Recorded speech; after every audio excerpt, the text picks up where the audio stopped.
Welcome to the Unapologetically Unstoppable podcast. I'm your host, Jeanette Peterson. And on this podcast, we talk about how to partner with the Holy Spirit with your business and how to grow businesses with practical tips and tricks. Get ready. Here we go. Hey, girl. Hey, welcome to today's episode of the Unapologetically Unstoppable podcast. Today, I've got Lissa with me. She is an amazing person, and she talks about the one thing that I wish I had more of, which is time. She is the recovering busyness owner, Lissa, and she unhurried her heart, finally letting go of her addiction to the full time, which I'm still struggling with that addiction, multitasking and always doing. Her God-given mission is to shift the way Christian women business owners approach time so they increase their ROI in less time for obviously the glory of God. She teaches clients to steward their time as a gift from God as the CEO, the Christ-empowered operator of a with God life and business. And most importantly, she speaks the truth. You have time. Welcome, Lissa. Hey, thanks, Jeanette. It's so fun to be here. And I'm glad we're talking about this conversation because I believe time is the number one area that business owners need to address. But like you said, it's the thing we never feel like we have enough of, but we don't stop long enough to ask, why do I think this? Why do I feel this? What do I do about this? We just keep pushing through because we're go-getters and we're doers. And we just, we've got goals to hit. And so I love that we're going to have this conversation around something that affects every single one of us. And you're talking straight to my Enneagram 3, high achieving, A-type personality of, I got to get this done. I got to get this done. If I leave it for somebody else, it's going to take me too long to either train them or show them what I want. They're not going to get it right. So it's easier if I just do it myself. So coming into this, what was your breaking point where you were like, I need to unhurry my life? What was that for you? I love the fact that you're a 3. I am very clearly a 1. A 1 is like, I don't love there are some versions that call it a perfecter, right? And that's probably true. I like the ones that call it a reformer, right? I'm always trying to make things better, which means I'm never done because, there's always something to be done and something that could be made better. And so for me, I was chasing after a clock, a calendar, and a checklist, literally 24/7. I was in education when my kids were young, ended up coming home when we had number 3, was homeschooling. I was married to a military spouse, so he would deploy for a year at a time. I'm at home with 3 kids and a homeschool and a business and a ministry and all these things. I don't have time to not have time. And so, in true 1, and we overlap a lot with 3s. You just get things done and you just do what it takes. And I could do that. I am a doer, and you don't have to tell me twice to do something. In fact, a lot of times I don't do things because other people tell me to. It's because I think I should, right? So those own internal pressures we put on ourselves. And I was just always going and doing and ignoring a couple of different signs. Number 1, I was ignoring the guilt, right? The guilt that I wasn't really being present. I wasn't really being the mom I wanted to be, or the wife I wanted to be, or the ministry leader, or the friend, or the neighbor, or the daughter, or the sister, or the fill in the blank, right? I felt like I was showing up like in body, but my mind was not there. Like I was present physically, but mentally, emotionally, spiritually, I was in a whole nother world.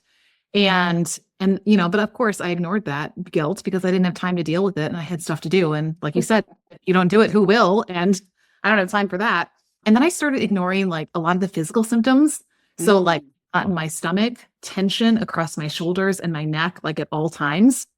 And this is the breaking point, a ball in my throat.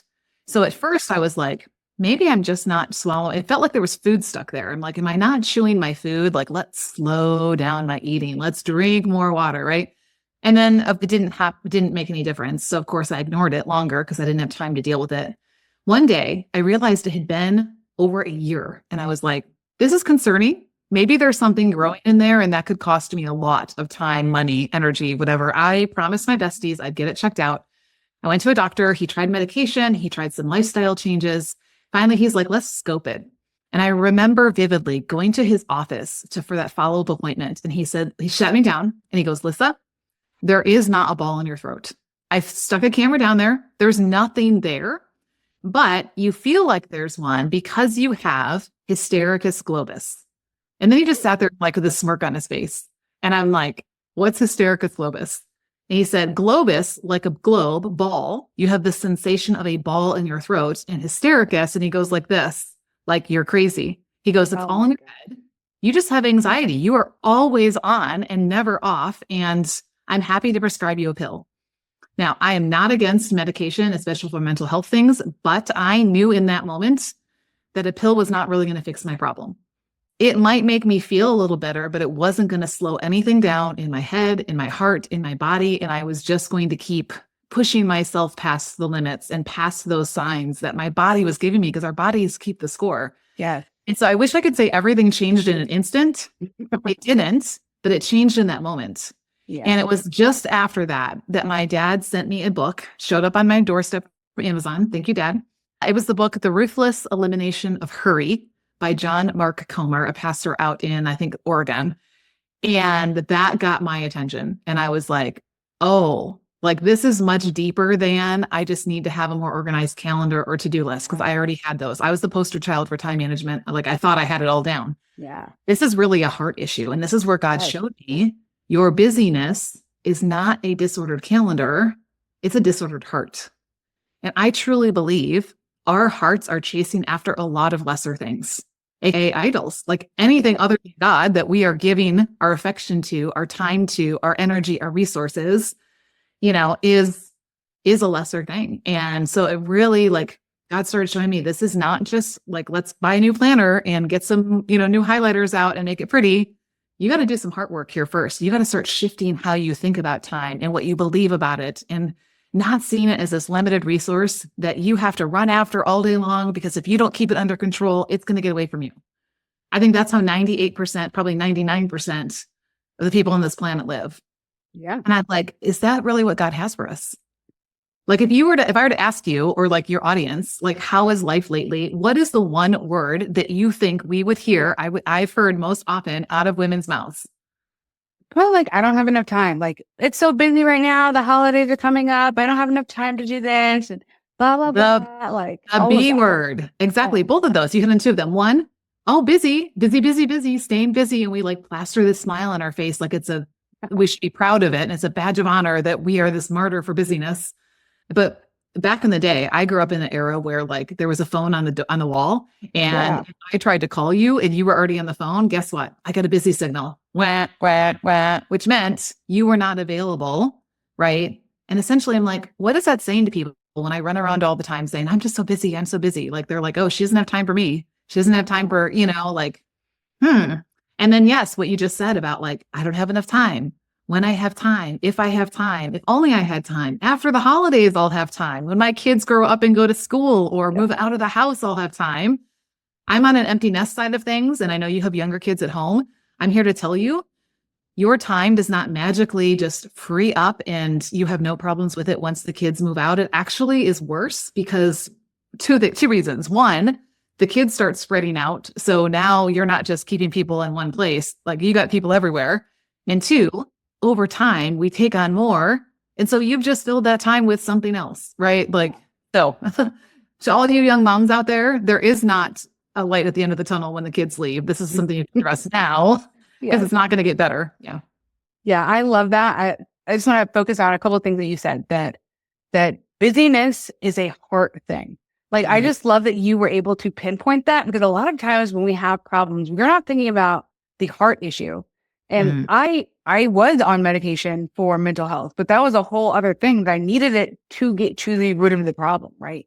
But in yours, you notice this pill is not going to help me. In fact, it might make it worse because I'll have more margin. If I take this pill, I'll have more margin to do more things, which is not actually the problem. I don't need to do more. I need to do less. I need to redirect what my actual capacity is and live within that. It's almost like a budget, right? Like, me and my husband were Dave Ramsey financial coaches for a while. And like thinking about like, what is the actual capacity of our budget and what does that look like? But it's the same thing with our time. Like, what do I actually have margin for? I can't say yes to everything. I can't do all the things. I have to say no to things, and people might be upset about those things that I say no to. And that might actually be part of the problem, right? Is that we're trying to please people and be like, okay, well, of course I don't want your kids.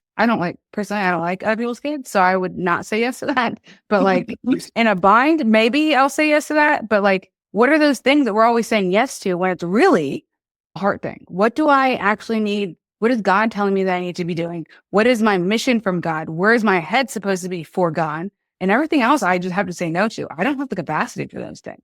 Exactly. I love that you had that shift and were able to see that relatively early. And, like you said, it's a process to change all of your ways. Like you've been doing this for decades probably. So changing that was not overnight, but starting that process. And I love that you're helping women change those things that they're thinking about in their life and in their business for that heart change.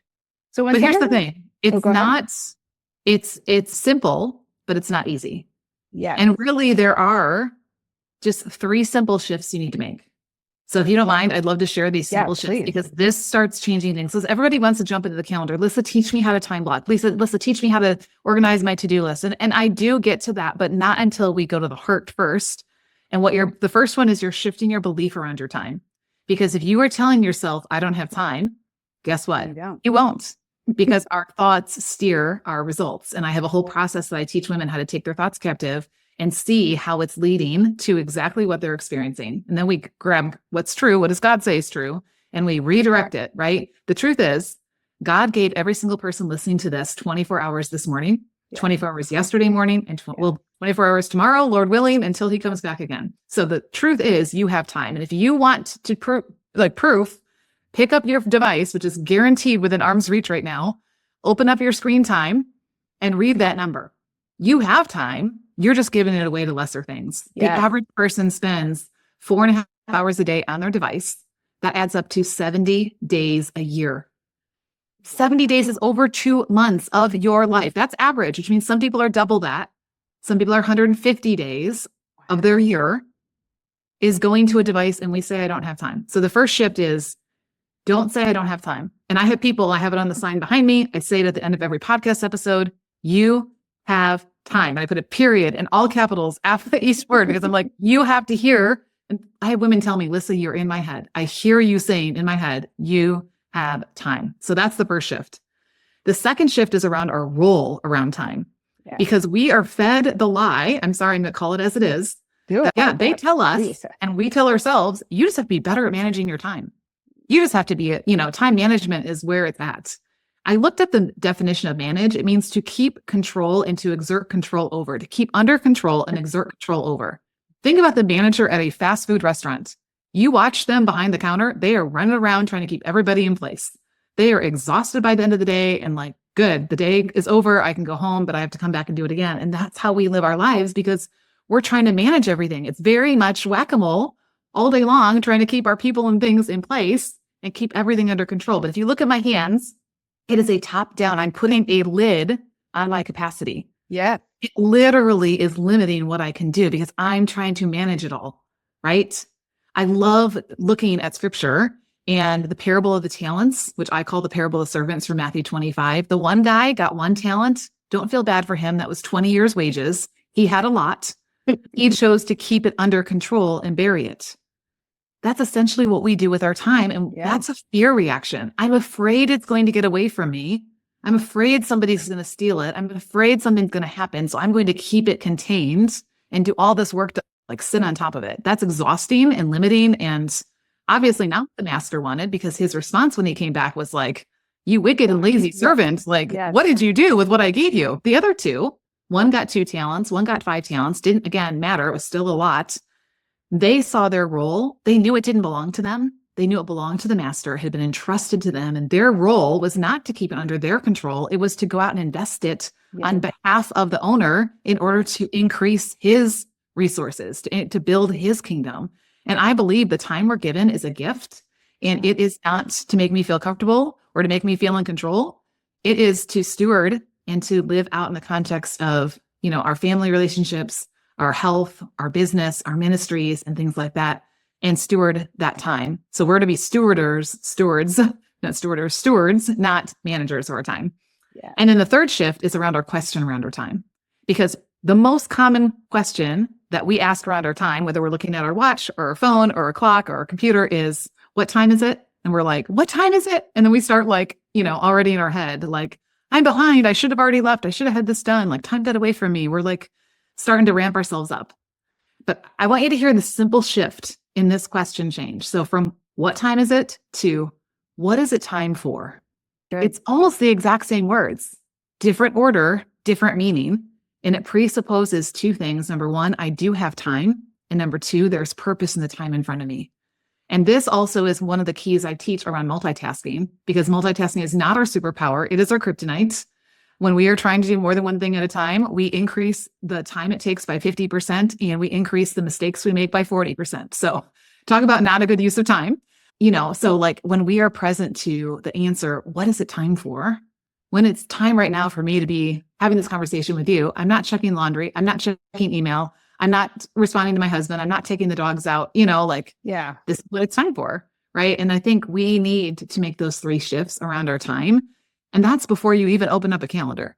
I have time. I'm here to be a steward, and there's purpose that God has given behind the time I have. I want to be present to it. I love that. I love that so much because it's so true, right? We let our time rule our lives. And if we're doing that, then we're not being a good steward. Yeah. We're letting it run our lives. And besides, like if we're so focused on our calendar, we're not giving what I call the Holy Spirit factor. We're not letting the interruptions of God, the divine interruptions happen because we're so focused on, I'm getting this and this and this by this time. But you could be going to the store and spend 20 minutes talking to somebody and evangelizing to somebody, but you're not letting that happen if you're too busy focusing on your calendar what time you need to be someplace. So good. Yeah. I call it our Selah pauses. If you look in Psalms, the word Selah, S-E-L-A-H, is kind of sprinkled throughout. That means pause and ponder. How often are we building white space and margin into our day? Our calendars look like rush hour traffic on the 405, and then one thing hits into the next and it's like you got this pile up, and then we are constantly just cleaning up a mess or trying to stay ahead of something crashing. And no one and nothing gets the best of us, and we just fall in bed exhausted and do it all over again the next day. So not worth it. Yeah. And for business owners, the reason I think this is so important is because where you are in any area of your life, but especially in your business, is the consequence, good, bad, or indifferent, of how you have spent or invested time or wasted time up until this point. Yeah. So so for example, we're recording this in December, right? So where your business is right now is the result of what you've been doing over the last 90 days. Where have you been consistently putting time in? And, where the good news is, means that you can do something about it. Where you're going to be 3 months from now into the new year is going to be how you choose to approach your time and invest your time. And this is where I teach business owners what I call the 4 CEO essentials. You have to have intention around your time. And it can't just be piling one more task on top of the next and hoping for the best that it's going to all turn out, well, because it may, but you're going to be not well. Yeah. Or most likely it's not going to turn out like you expected, and you will have just been wasting a lot of time checking boxes. And I call that a busyness. A lot of us have a busyness. We're checking boxes. We're showing up at appointments on our calendars, but we're not seeing the results in our bank account. That's a busyness. And I don't have time for that. And I'm sure neither do your listeners. No, they don't. All my listeners are pretty much like hitting that 250K mark. They are doing all the things. They're trying to figure out how to optimize and delegate more. So telling them about their time management and thinking about it differently will help them really get to that place where they can be that CEO owner and not do all the things, and think about their time in a better way where they can be with their family and they can, like you did, homeschool if they want to, if that's what they feel called to, or whatever that is. And I love that. So would you say that you are more God-centered or your business is more God-centered? Yes. And yes. It's my definite answer. It's interesting because at first I'm always coming at things from God at the center. And it was actually through a really pivotal conversation when it felt like crickets and nobody was responding to what I was putting out in the world. And somebody that I met randomly, right, on a networking event was like, have you thought about leading with the faith piece of it and really putting that out front? And that's when Redeem Her Time was born, out of Ephesians 5:15-16, that talks about looking carefully how you live, not as unwise, but as wise, redeeming the time because these are difficult days. Amen. Yes. Right? Yeah. So yes. And actually I teach what I call a with God framework. So how do we, in most life wheels, you see faith is like one section of the pie, but it's the same shape and size as every other one. Yeah. I don't believe that's how our lives should be structured. I put faith at the center. Yeah. It is the bullseye. It is the hub. It is the foundation. It is what everything else is built off of. And it should not be Jesus and me on the couch in the morning and then, okay, see ya. I'm off to do the rest of my day and I'll see you tomorrow. That was me for a really long time. Check the box with Jesus and then do my business. Like, I feel like God and I have this ongoing conversation, and this is where I help women to like really do this. Like, what's your with God vision? What are your with God goals? What are your with, because with God, there's always an abundant ROI. It's just how he works. Right. Yeah. I love that. So with your business, what supernatural ways has he shown up for you? Well, I mean, for example, that story I just told, I had 40 people on a waiting list that I'd had conversations with, not just some random, they clicked on a social media thing. Like, we actually had a conversation. They said, yes, I want to join your community. Opened the community when I got home from a missions trip. Crickets. Nobody. Said, okay, Lord, like, I'm going to lay this down. I thought I heard you. I thought it was me called simplified focus. Like, how do we focus on what really matters? Like, like all really good stuff. And it was during that week of praying and fasting that I met this gal, that we had this conversation. And then I sat in a sermon that Sunday and the pastor used the word redeem. And immediately my brain was like, ding, ding, ding, redeem the time. And I told him, I'm like, redeem her time was written on the back of my bulletin. That's where it started. But I've seen so many other times, where in faith, I have invested seeds, not knowing if it was going to produce the fruit. And then like getting a check days after I had already made the investment that was to the almost exact dollar of what I had just invested, or getting to see women who like were so frazzled and frustrated with their time. I just sharing the story. One of my CEOs, I call them Christ empowered operators of their with God life and business. She used to be in education and she's like, Lissa, I really struggled when I went to entrepreneurship because there was no bell telling me it was time to move on to the next thing. And so I had all this time. And I just went in circles. I was trying to like do everything and listen to all the gurus and I didn't know what was right and what wasn't. And so we got those CEO essentials in place. And she's like, now I have tracks to run on. And there's still space for the Spirit to lead. So when I hear stories like that, right, where don't give up on people are so ready to give up on their business sometimes because it's taking over their life. And I'm like, that's not why God has called you to business. Like, how do we build this in a way that's glorifying him and not sucking the life out of us? So yeah, those are just some examples. I love hearing the supernatural ways God showed up. And I love that you were saying you were praying and fasting because I feel like they're not just like things that you hear in the Bible or things that people do. These are like strategical biblical practices that we need to be doing all the time of praying and fasting for our business, for the next steps, for whatever that looks like, because that's how you can hear God clear. And I love that you were just obedient and did that. And you were like, okay, God, I thought that I heard this. Please give me confirmation, what the next steps are, whatever that is. I love that. So what's one thing that you feel like that you've learned on your journey that has made you unstoppable? That apart from him, I can do nothing.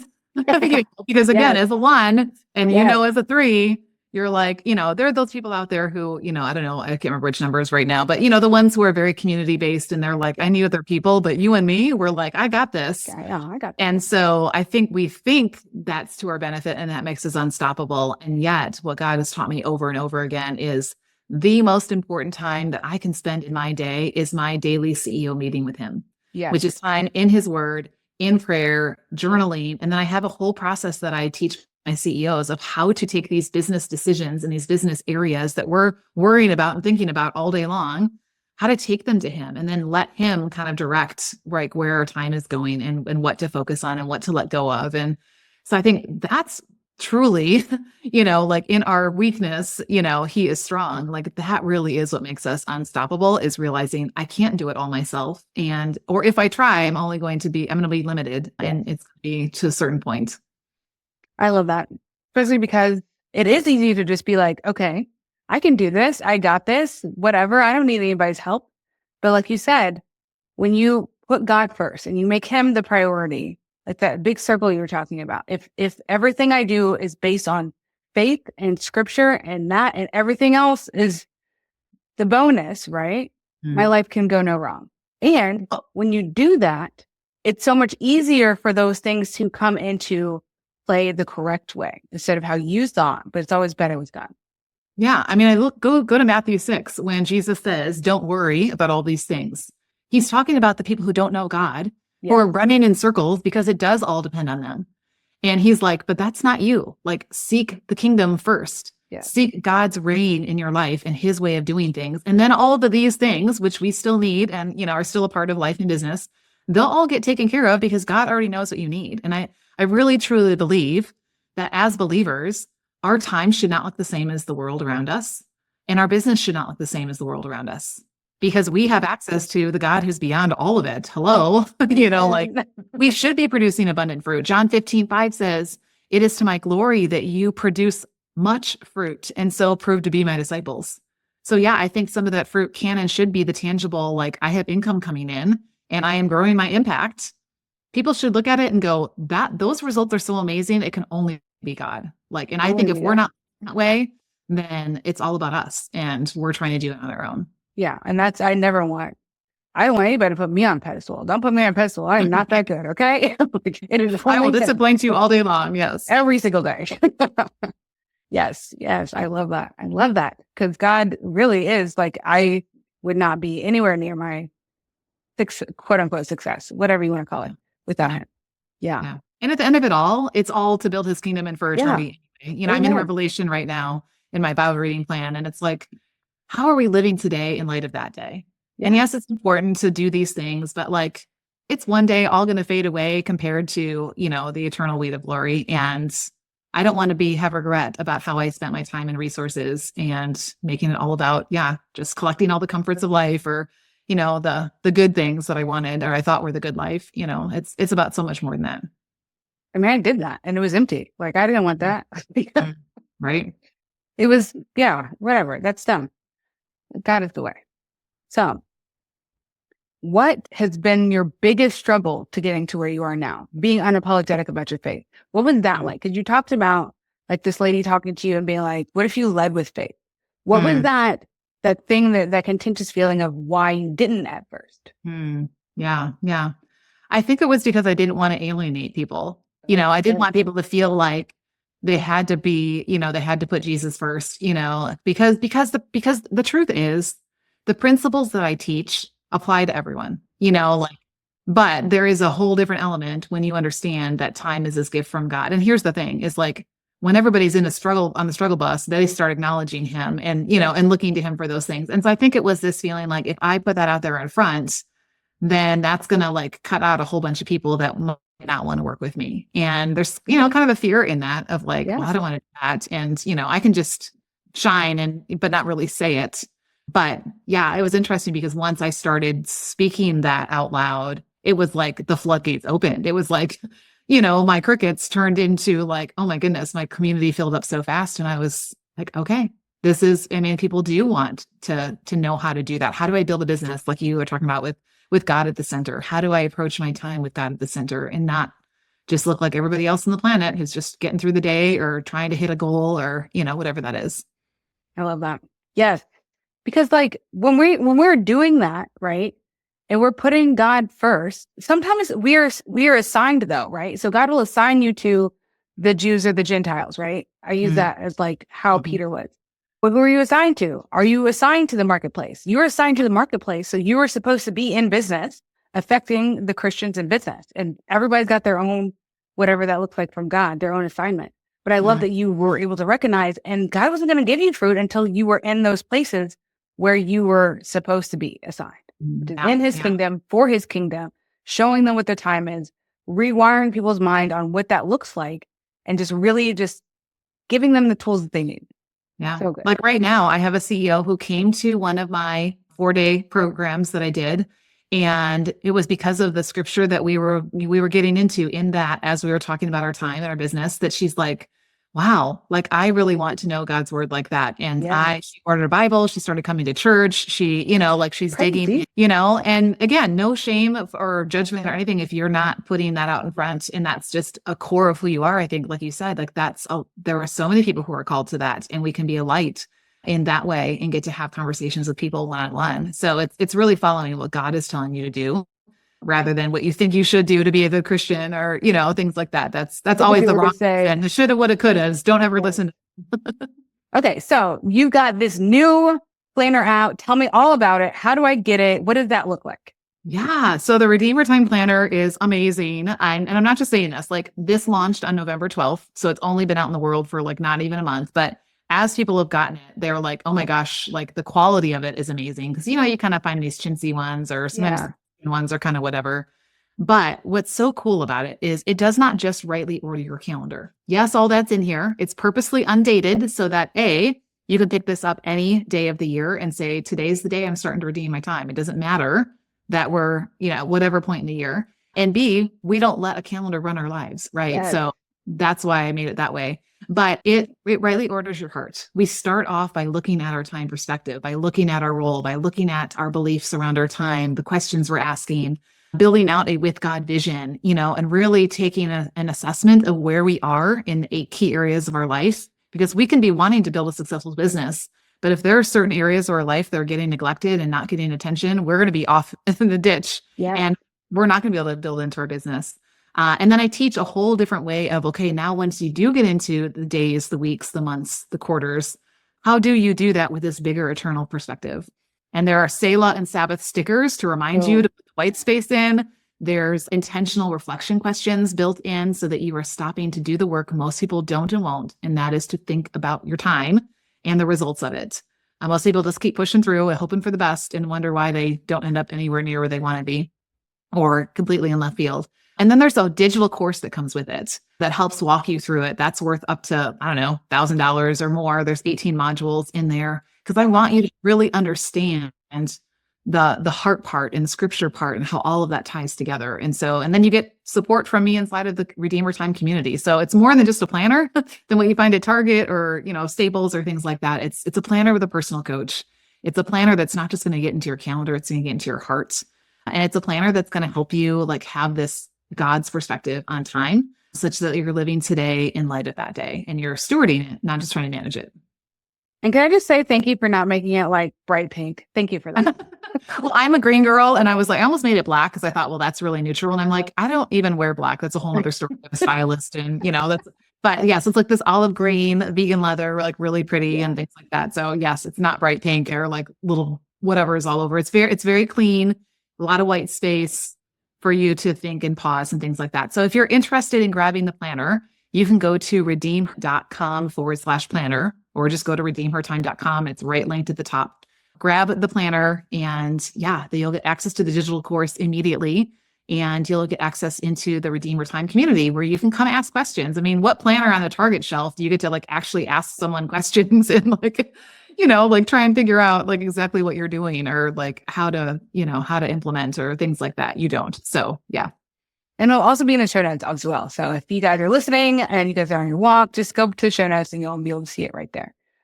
What is your favorite Bible verse and why? Yeah, well, I love Ephesians 5:15-16 because that's where Redeemer Time came from. But I want to pull out something else from 2 Corinthians 9 verses. The section that I love starts in verse 8. It says, "And God is able to make all things abound to you, so that in all things at all times you may, having all that you need, you may abound in every good work." And then verse 10 says this, "He who supplies seed to the sower and bread for food will supply and multiply your seed for sowing and increase the harvest of your righteousness. You'll be enriched in every way to be generous in every way, which will produce thanksgiving to God." Like the whole idea that God is our supplier and our multiplier. And when Jesus taught in Matthew 5 about praying, "Give us this day our daily bread," it literally means give us today what we need for this day. And I believe that's our time. Like I can't make it.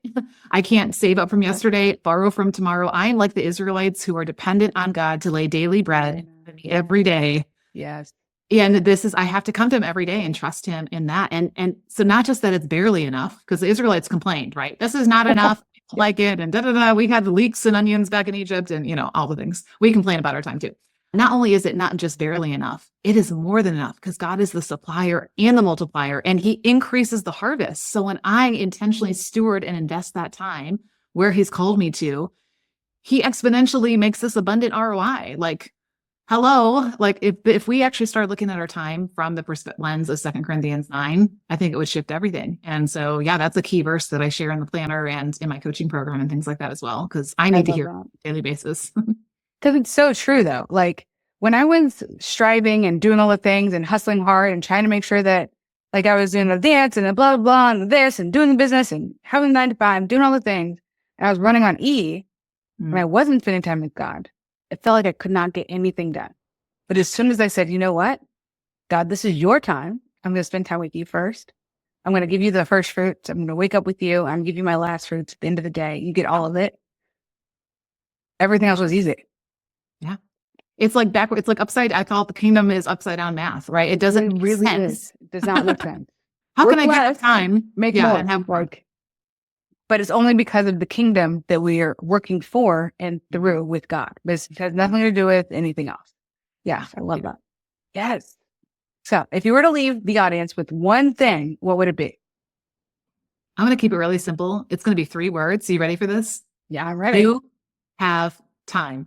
Yes. You have time. The enemy wants to keep us busy and distracted. Screw tape letters, senior demon teaching the little junior demon. You know what he tells him? Keep them busy and distracted. Then they are of no threat to us and no use to the kingdom. So when we are running around all day long saying, I don't have time, there's not enough time, blah, blah, blah, whatever it is, I'm busy. Like the enemy is like, perfect. Check her off the list. Don't worry about her. Start telling yourself every day, I have time. God has given me time, right? There is time. What is it time for? Start asking that question and watch everything start shifting. Yes. Lissa, this has been so amazing. And your insight about not only just like biblical knowledge, but time and how it all connects and having a fully surrendered life through time is just bar none. Thank you so much for blessing this podcast. And if you guys are listening and you guys want to connect with her, go to the show notes. She's got her assessment there where you can find out what your time actually looks like and take that first initial like audit of your time. What does that look like? Get her planner. It's got all of her links there, even her podcast, which is so great if you haven't listened to it. Thank you so much for being here. Thank you so much, Jeanette. It's been a great time today. Thank you so much for listening to this week's episode. Go ahead and leave a review to let everybody else know how much this episode has impacted you. And you know what? I would love to get to know you even better. So go ahead and send me a DM over on Instagram at Jeanette.Peterson or come to my free group at JeanettePeterson.com/group. I'll see you guys over there.